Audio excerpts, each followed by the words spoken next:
Hello guys, hope you're all okay today. So day one of the Heavy Metal Masterclass went good. Went good. Not not exactly sort of suited for me for my purposes because it's designed more for if you're going to be doing display standard or like maybe if you're going to Gold Demon or something like that. But a lot of stuff taken away from it, and tomorrow is going to be a bit different as well. Tomorrow you get some one-on-one time with the instructor, so you can choose what you want to do. Which for me it's going to be flesh tones. It was quite funny because the guy said, sorry, the guy said one of the guys said. Is there any specifics anyone wants to do? And one person asked to do skellies, which each to their own, but this is like once in a lifetime opportunity, certainly for me. Another guy said cloaks, but and then no one else spoke up, and I said, well, yeah, for me tomorrow it's an hour one-on-one. I'll have it doing flesh, all types of flesh tones. And he said, okay, but you've got an hour and I said, no, just flesh tones. I just want to learn. I just want to try and perfect getting, like, we did faces today. I'll talk about it in a second, but it was the intricacies of faces and multiple layers and things like that. But I'm more interested in doing wide surfaces. How do you get, a wide surface flesh to pop? I'm sure you'll have seen it. Duncan painting where he says about being really careful. I'll use this. He says about like being really careful and going right into the when you're shading, going into the recesses. And basically, what they said today was when you're doing your shading around the edges of a model or whatever it is, a vehicle, whatever, treat the shading as intricately as you would a highlighting. Like a highlight, sorry, and we did it, and I've never done that before. I always just used to wash a model, so if I was doing a flesh, I'd wash it in a Reekland. If I was doing a dryad, I'd wash it in an agro shade. I'd just wash the whole model. And this, you were being careful washing it, and honestly, it just blew me away. It just popped instantly, just by that really careful shading in the recess around the armour points and everything.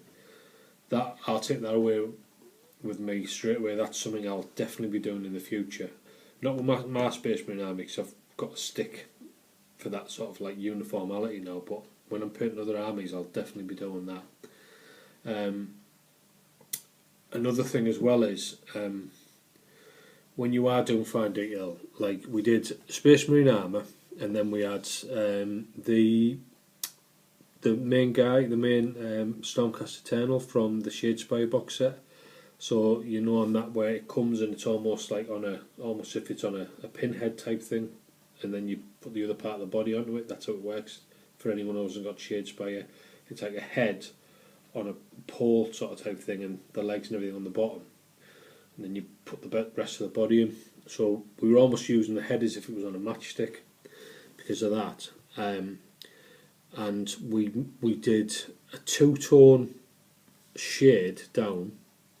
Actually, no, I'll take that back. It was a three-tone shade because we used a really thin down Rickland flesh shade, and then we used I think it was Doombull brown or something like that to do like recessed shading even deeper, and then we added black to the Doombull brown to do even darker recessed shading, and then we layered and we highlighted four tones and a fifth tone as a white touch highlight.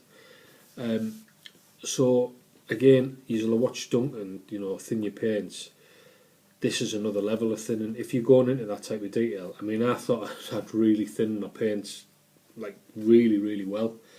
And when one of the instructors come round, he looked and he said, yeah, I'm really happy with that, but you can tell that you need to thin your paints more. And I was like, wow. and I'd done at least a 50-50 water to paint viscosity type of thing.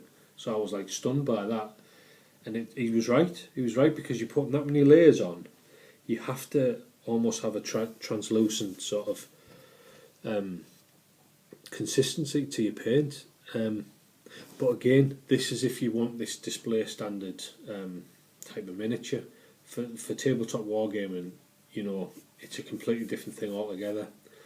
But another thing I'll take away, and this applies to, and this is the biggest thing I'll take away, I told the guy this as well, and this applies to everything, not just display standard. This is tabletop the works.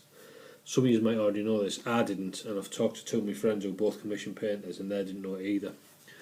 Which is, so I'm painting at home.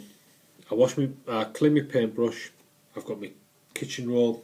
I wipe my brush, or I'll do it in the crevice, crook of me, fold of me skin. But yeah, the guy turned around, and I was complaining that even with a thin down paint, it was drying out for that really, really fine line detail, like highlighting.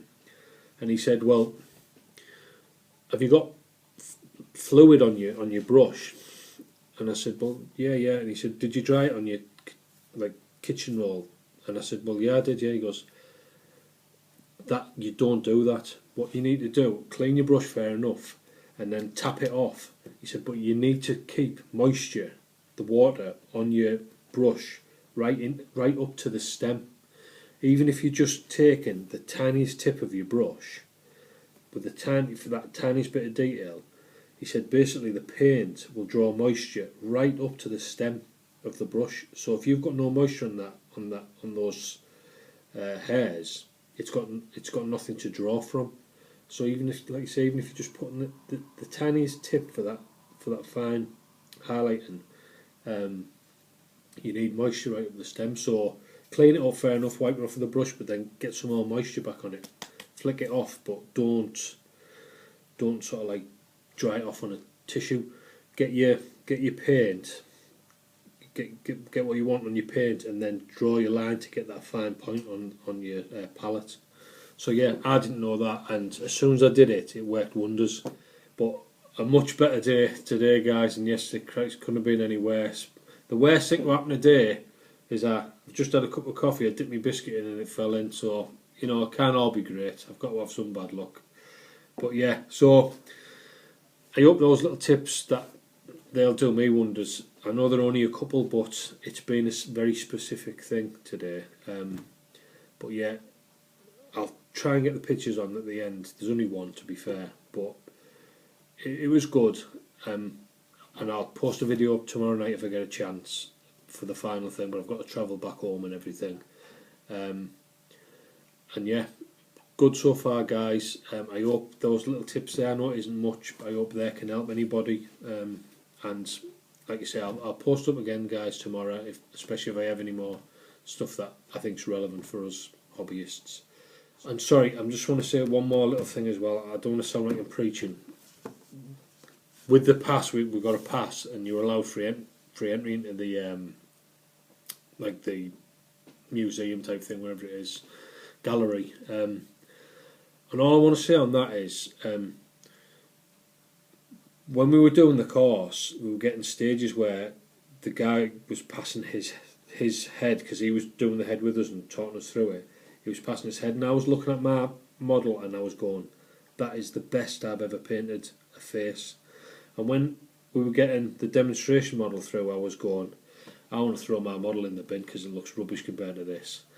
And it was the same type of thing when I went into the museum. I sort of like was looking at these stunning, mind-boggling displays, which I've seen loads of times. I've been quite a few times now, but it can almost get you down, you know. And I sort of come to the conclusion when I was leaving that you've just got to be happy with how you paint, you know, and you can practice and you can get better, and there's muscle memory and all the rest, but sometimes it just might be that you will reach a certain level. Not everybody's going to be a golden demon painter. I'm certainly not going to be, And I think you've just got to be happy with, like, reach a stage that you're happy with, and then don't worry too much about white dwarf miniatures and miniatures in the codexes and things like that.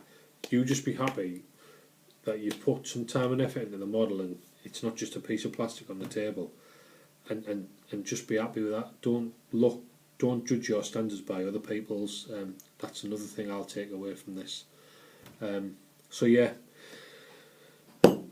I'll talk to you some more, guys, if I get a chance, and I hope you're all okay. Thanks for all your kind regards about my son and everything. It means a lot. So I'll talk to you soon, guys. Take care. Bye bye.